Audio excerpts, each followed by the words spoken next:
For 2 solid years, the only soundtrack to my life was the deafening, high-pitched whine of server cooling fans. While guys my age were out at bars, traveling, or dating, I was practically buried alive in my parents' uninsulated, freezing garage.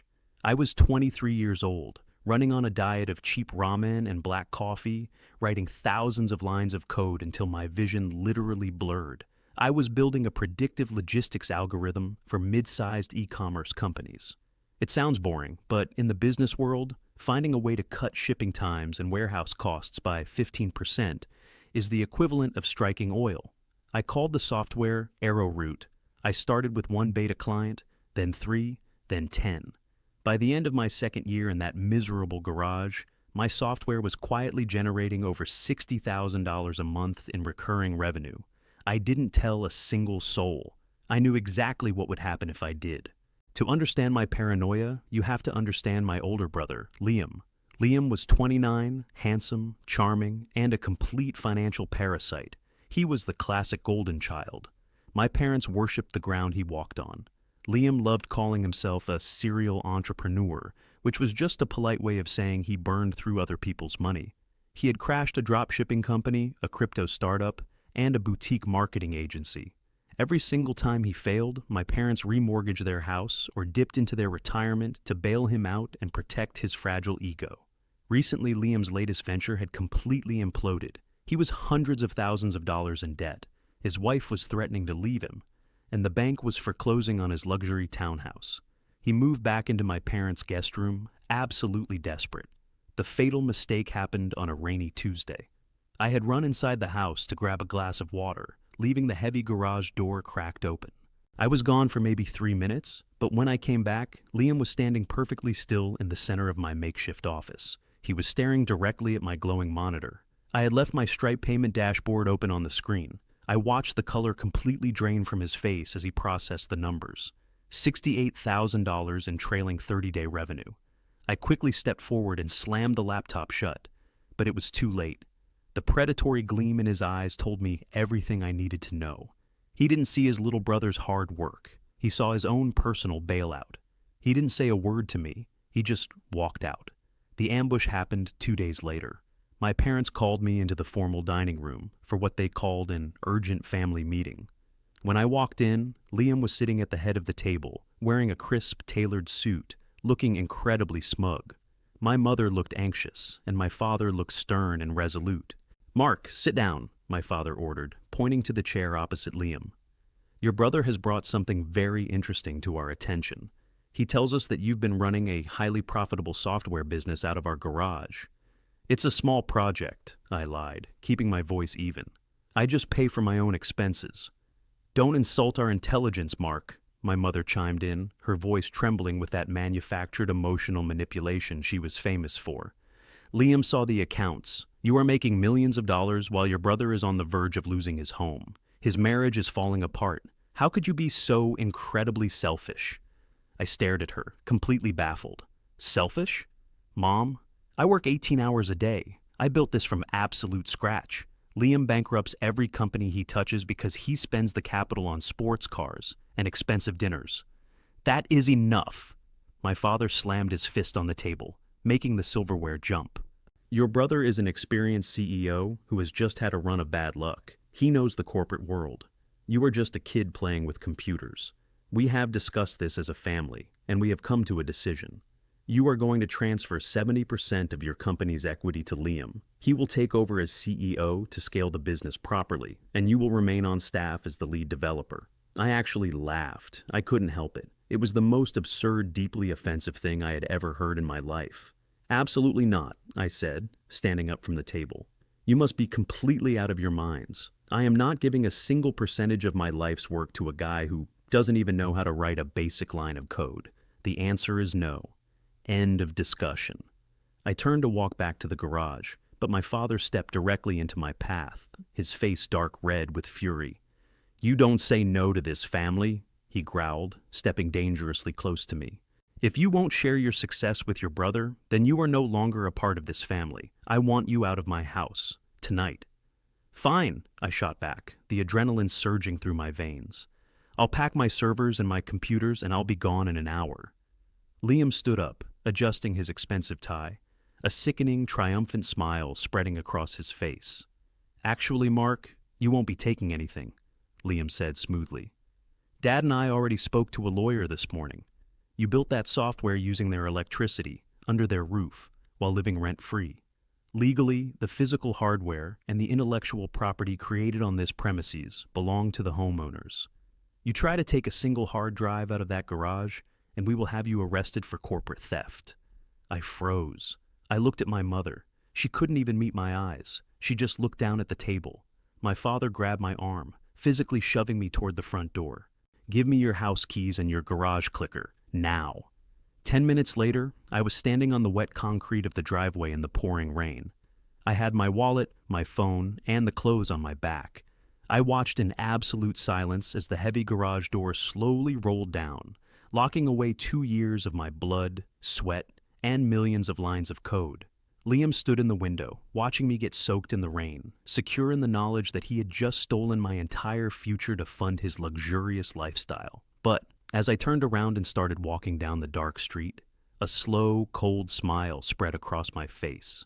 Because Liam, with all his tailored suits and arrogant corporate posturing, had just made a multi-million-dollar mistake. What my father and Liam didn't understand about the tech world is that the physical plastic and metal sitting on a desk mean absolutely nothing. They thought they had stolen a gold mine just because they held the pickaxes.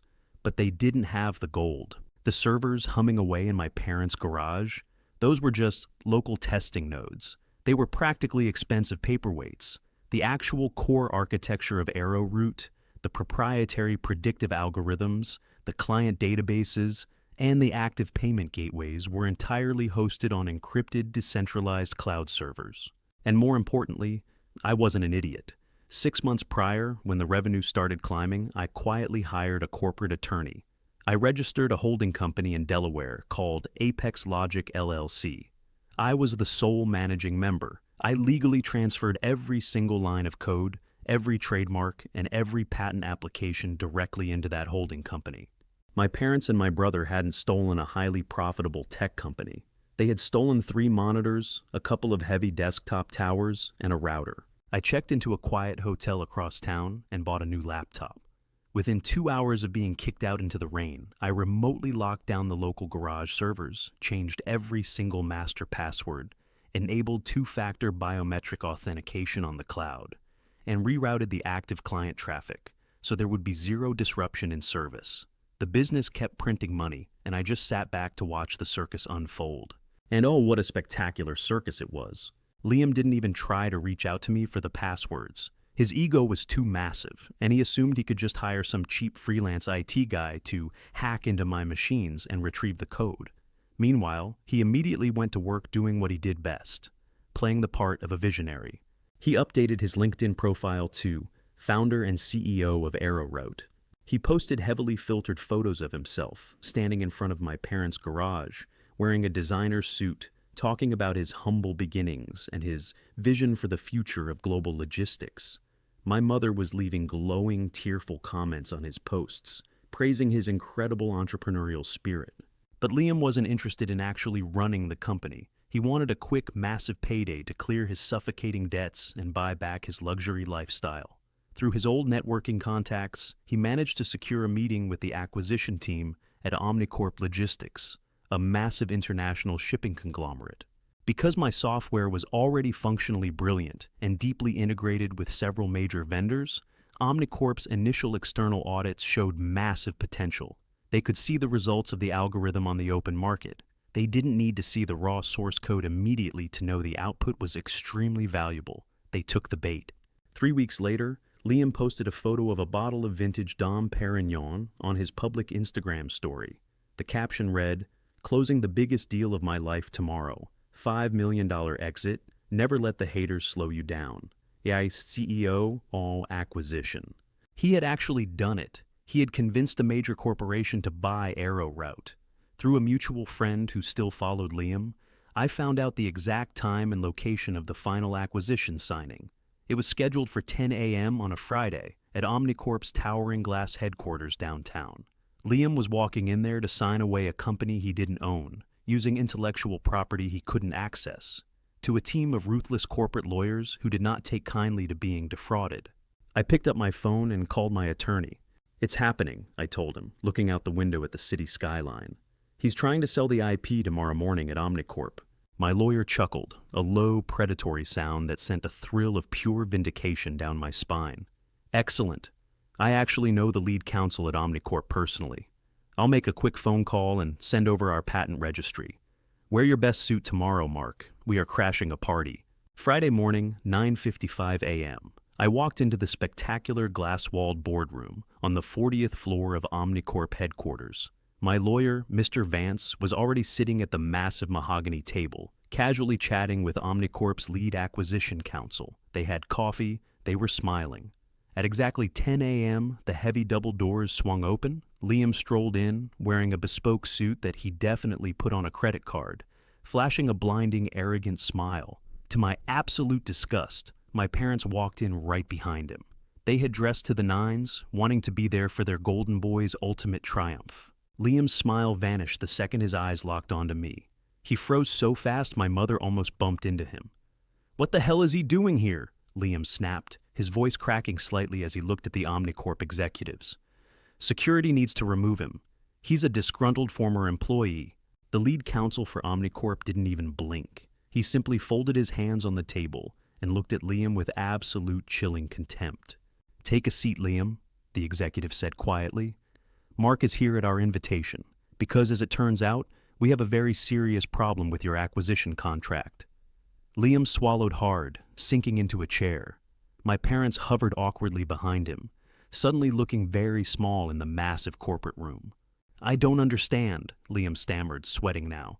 "The software is perfect. The beta metrics are flawless. My team—" "Your team," I interrupted, my voice echoing off the glass walls. "Liam, you don't have a team. You don't even have a product. You have 3 locked desktop towers and a dusty garage that haven't connected to the internet in 3 weeks. I slid a thick bound legal folder across the table. It stopped right in front of him.